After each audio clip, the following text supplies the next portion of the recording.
Hi friends, আজকালকার দিনে প্রচুর পরিমাণে মিসইউজ হচ্ছে সেটা বেসিক্যালি মেয়েরা করছে। যা রাস্তায় দেখা যাচ্ছে যে কোনো রকম কোনো কারোর সঙ্গে যদি টাচ লেগে যায় বা কিছু কোনো মেয়ের গায়ে টাচ লেগে যায় বা কোনো মেয়ের তোমাদের একটা থাপ্পড় মারাতে নিয়ে লেগে গিয়ে তাকে তুমি দুটো দুটো থাপ্পড় মেরে দিলে, এতে কী হচ্ছে, তারা রেকর্ডিং করে নিচ্ছে, হেল্প করে চাইছে। আরও অনেক ছেলেরাই চলে আসছে হিরো হতে এবং তাকে খুব মারধর করছে। এসব ক্ষেত্রে এসব সিচুয়েশন থেকে নিজেকে বাঁচানোর জন্য পুলিশ কোর্ট কাছারি থেকে বাঁচানোর জন্য কীভাবে তুমি সিচুয়েশানটাকে হ্যান্ডেল করবে, ফার্স্ট তোমাকে জানতে হবে যে এটা সব মেয়েরা করে না। বেসিক্যালি সেই মেয়েগুলো যারা একটু ভাইরাল হতে চায় ইউটিউবে বা সোশ্যাল মিডিয়ায়, বা লকে মিসইউজ করে আর নিজের আধিপত্য দেখাতে চায়, নিজেকে সো কল ফেমিনিস্ট দেখাতে চায়, তো তারা এটা বেশি ইউজ করে।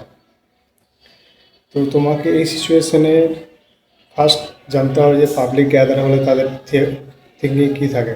ফার্স্ট পাবলিক গ্যাদার হলে তারা দেখে না যে ছেলেটার দোষ কি মেয়েটার দোষ। একটা ছেলে একটা মেয়ের গায়ে হাত তুলছে মানে ছেলেটা বদমাস, এরকম তাদের টার্গেট থাকে। আর সবাইকার দৈনন্দিন জীবনে এত ফার্স্ট্রেট থাকে, আর ছেলেদের নেচারই হচ্ছে ওয়াইল্ড, সো তারা চায় সেই ফার্স্ট্রেশনটা বার করার জন্য।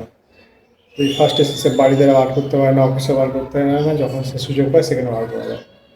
আর তারা পয়সার জন্য জিমেও যেতে পারে না, যেখানে পাঞ্চিং ব্যাগ পাঞ্চিং করবে বা কিছু করবে সেখানে ফার্স্ট্রেশনটা বার করতে পারে না। তারা কী করে, কোনো মানুষকে টার্গেট করে তারপরে ঝেড়ে দেয় সেই ফার্স্ট্রেশনটা। তো যখন এই সিচুয়েশানটা হয়, ফার্স্ট মানুষ যারা সোশ্যাল মিডিয়া বেশি ইউজ করে তারা হোমওয়ার্ক ভিডিও করতে লাগবে। তো এসব ক্ষেত্রে ক্যামেরা যখন চালু হয়ে যাবে তখন তোমাকে মাথায় যে ইগোটা থাকে সেই ইগোটাকে বাইরে রাখতে হবে। ইগো বাইরে রেখে তোমাকে মাথায় একটা ধ্যান দিতে হবে, সেটা হচ্ছে যে ক্যামেরাতে যেন আমাকে না দেখা যে আমি মেয়েটার গায়ে হাত তুলতে চাইছি বা আমি ফাইটিং করতে চাইছি বা অ্যাগ্রেসিভ নয়। সবসময় এরকম মাথার মধ্যে থিঙ্কিং, মানে এরকম সিচুয়েশন ক্রিয়েট করতে হবে যেন তুমি ঝামেলাটা চাইছো না, মেয়েটাকে বোঝাতে চাইছো। দেখো, তোমার হাত এরকম জায়গায় মুঠো থাকবে না, এমনি থাকবে। প্লিজ প্লিজ, কেন আপনি হাত তুলছেন, এই যে কেন হাত তুলছেন সেটা জোরে জোরে চাইছি, কেন কেন আপনি আমার গায়ে হাত তুলছেন, কেন কেন এমন করে বলতে হবে, ঠিক আছে? যাতে সবাই পাবলিকরা জানতে পারে যে কী কারণে, কেন হাত তুলছে হঠাৎ করে বিনা দোষে মেয়েটা কেন হাত তুলছে বা কী হয়েছে। তারা পাবলিকরা এসে মেয়েটাকে কোশ্চেন করে যে আপনি কী ওর গায়ে হাত তুলছেন বিনা দোষে। এখন তখন তুমি বলবে প্লিজ প্লিজ আমার গায়ে হাত দেবেন না, আমার গায়ে হাত দেবেন না, চেঁচাতে হবে, ঠিক আছে? পাবলিককেও জানাও, দেখুন দেখুন আমার গায়ে বিনা কারণে হাত তুলছে। তখন তাকে কোশ্চেন করে দুটো কাজ, যাতে মেয়েটাকে দুটো কোশ্চেন। আর হাত এরম থাকতে হবে, না এরম থাকতে হবে, ঠিক আছে? যাতে সে চর থাপ্পড় চর, ঠিক আছে, ঘুষি যাই মারুক না কেন, যাতে এই হাত হাত থেকে ফোরামসের মধ্যে দিয়ে সেই টোটালটা অ্যাবজর্ব করতে হবে, টোটালটা অ্যাবজর্ব করতে হবে হাতে, যাতে তার মুখে বা গালে না আসে। ফার্স্ট এতে করলে কী হবে, তোমার ইমেজটা নষ্ট হবে না, ক্যামেরা আমাদের সোশ্যাল মিডিয়ায় ছড়াবে না। আর তুমি বোঝাতে চাইবে যে না আমি মেয়েটাকে থামাতে চাইছি, মেয়েটাকে বোঝাতে চাইছি, সে কিন্তু কন্টিনিউয়াসলি অ্যাগ্রেসিভ হয়ে আমার উপরে অ্যাটাক করতে চাইছে। আর যখন এটা করবে তখন তোমার কী করতে হবে, পিছুতে হবে।